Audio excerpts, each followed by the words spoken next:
esquema que vocês fizeram dos ensaios ao vivo e tal? Ensaio aberto. Ensaio aberto.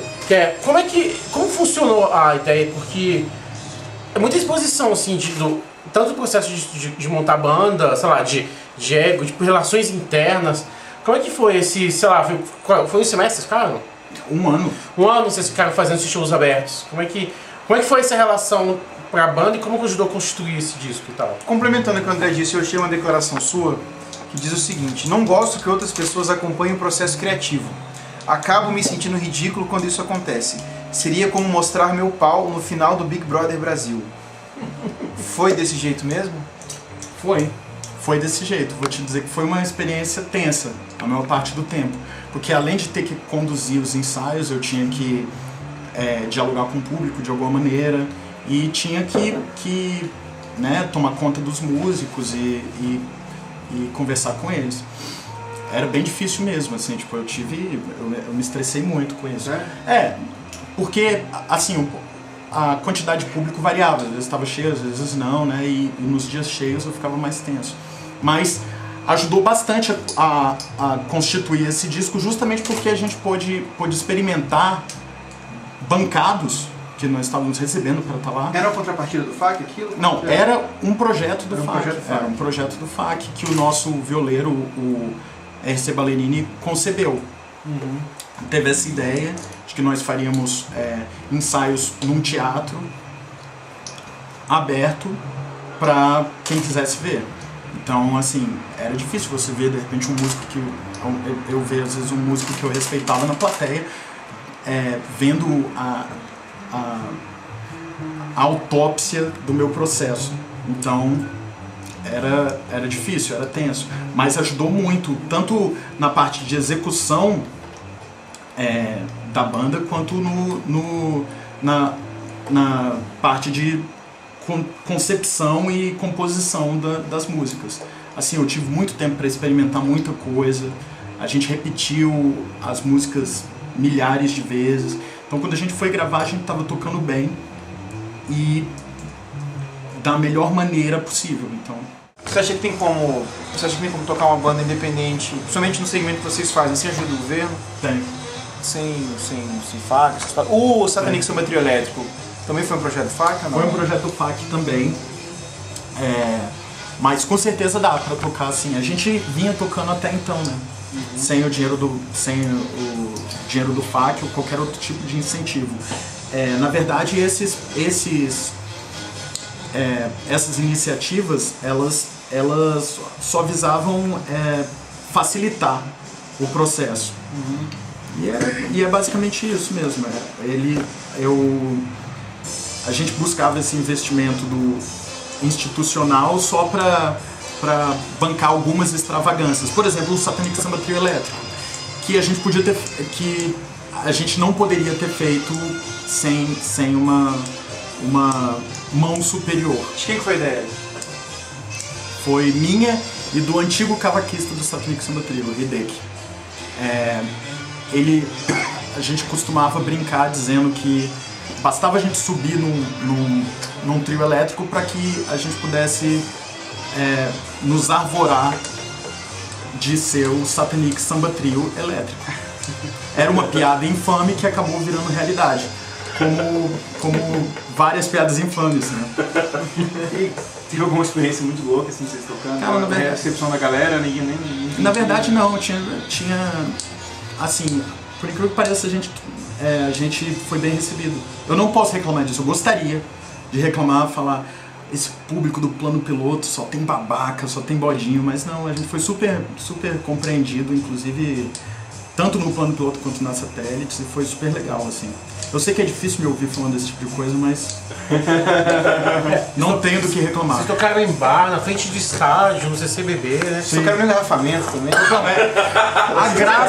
Na verdade, a graça do projeto era tocar em engarrafamento, fazer uma trilha sonora compulsória.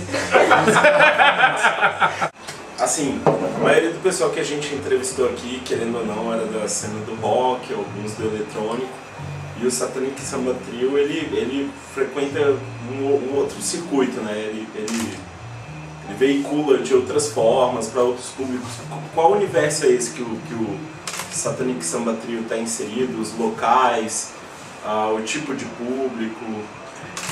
Em Brasília, inclusive, quem quer ouvir, vai ouvir.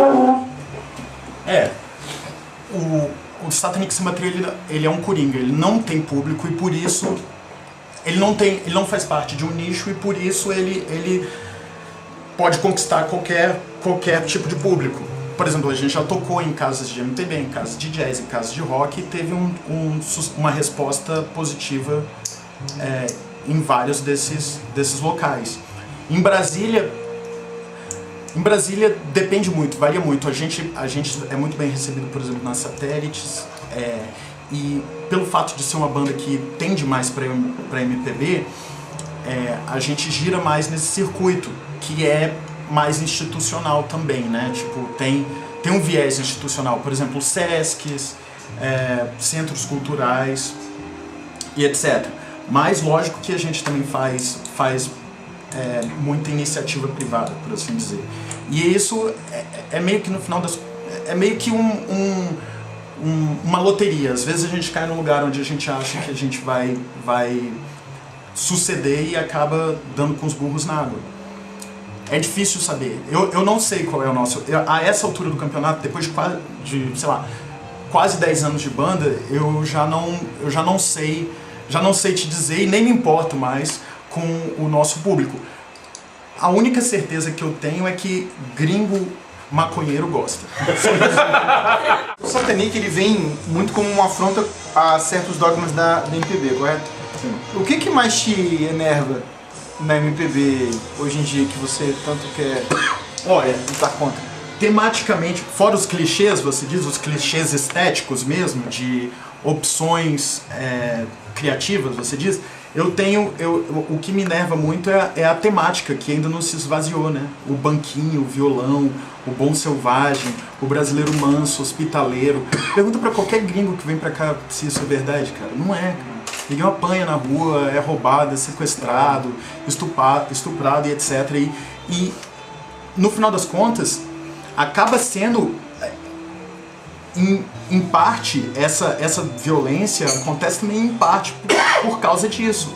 Porque o brasileiro vende uma imagem pro exterior e quando recebe, se aproveita da inocência desse povo e desce a lenha neles e rouba a carteira. Lógico, é sobra da ditadura esse raciocínio, se você for parar pra pensar, né? Tipo, do brasileiro bonzinho, do brasileiro manso, sabe? Isso ainda incomoda muito, e a gente tá em 2013, cara. Ninguém contesta isso, a não ser o Satanic Samba Trio. Você nunca pensou em colocar letra nas músicas pra tentar deixar isso mais claro e tal? Eu não sou poeta, eu não sei escrever, mas em 2014 nós lançaremos um disco com voz que vai arrolar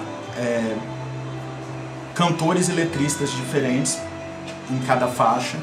Então vamos... Artistas mais daqui são... Vamos botar a boca no trombone. Com um pouco da imagem que você fala do deboche, que você acha que faz parte do Satanic, um pouco da imagem que você gosta de passar de babaca e tal, você já escutou alguma história absurda sobre o Satanic? Já, lógico. Eu escutei algumas referências que eu, não sei, assim... Já, o vídeo absurdo você fala, porra, que merda é essa? Não, eu já ouvi histórias de que eu tinha jogado dinheiro na plateia, eu jamais faria isso. Que eu falei, toma seu dinheiro de volta e joguei notas de 100 reais na plateia. Meu dinheiro é tão suado, eu não posso fazer isso não, cara. Isso foi a coisa mais absurda que eu ouvi, sem sacanagem. Na época do Luz Bel, que você chamou a galera de Goiânia de caipira, como é que foi essa história? Cara, essa história foi isso. Eu simplesmente, a gente tocou a primeira música, eu chamei eles de caipira, mas assim, foi na melhor das intenções, por incrível que pareça. E cara, Goiânia me deu um tapa de luva de pelica, porque eles nunca me trataram tão bem quanto naquela ocasião. Eu realmente me arrependi por causa disso. Eles foram super receptivos, cara. Goiânia é foda, Goiânia é massa. Você chegou a tocar lá depois? Várias vezes depois da Toquei vezes. Não, toquei já com o Satanic, fiz técnica de áudio, já lutei MMA em Goiânia, mas assim, É sempre muito bem recebido, cara. Eu me arrependo daquilo, sabia? Me arrependo, eles foram tão bonzinhos comigo. Goiânia.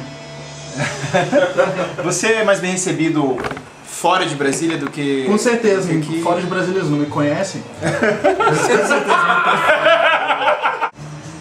Com seu esquema artístico e tal, você consegue viver em Brasília disso?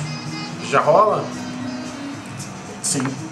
Sim, eu preciso fazer bicos como técnico de áudio, como instrutor de artes marciais eventualmente, mas só pra financiar minhas extravagâncias, na verdade. Eu já consegui viver assim, só de música. Qual é a extravagância? Cara, melhor não falar sobre isso. Agora você ficou constrangido. Tá bom. Eu preciso comprar suplementos, porque eu sou um atleta amador, eu preciso de gasolina pro carro. Isso não é exatamente uma extravagância, mas os lugares pra onde eu vou são extravagantes. E outra pergunta até meio boba e tal, mas enfim. E aí, você já pegou muita gente com essa história do Satanic Samba Trio? Cara, com a história do Satanic Samba Trio, não. Só se eu gostasse de pegar careca cabeludo, né? Porque é raro ter mulher no show. Infelizmente eu sou heterossexual. Infelizmente. Mas, por causa do Satanic Samba Trio, pouco. Muito pouco.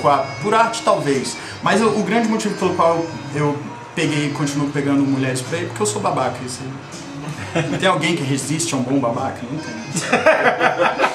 Posso começar então? Pode. Beleza. Uma pessoa que você bota fé. Uma só, pode ser 10. Guto Inocente, lutador de MMA, futuro campeão dos meio pesados do UFC. Paulo Thiago, lutador de MMA e soldado do BOP.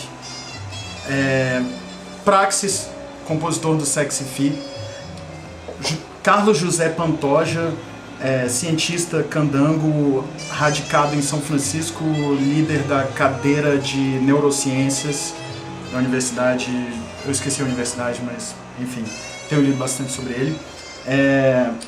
Ellen Oléria, boto muita fé na Ellen Oléria.